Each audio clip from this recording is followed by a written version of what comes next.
Şimdi bu sel geliyor, her yıl bu sorunu ben yaşıyorum.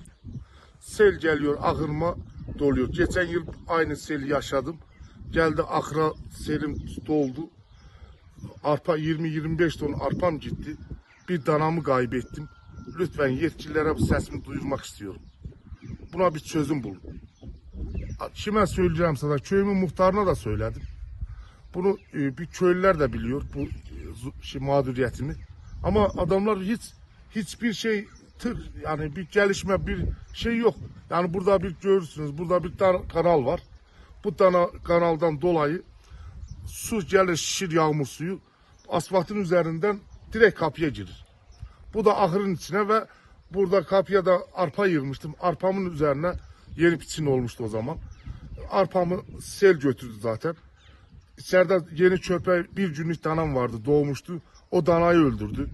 Yani şimdi buna bir çözüm bulunması lazım.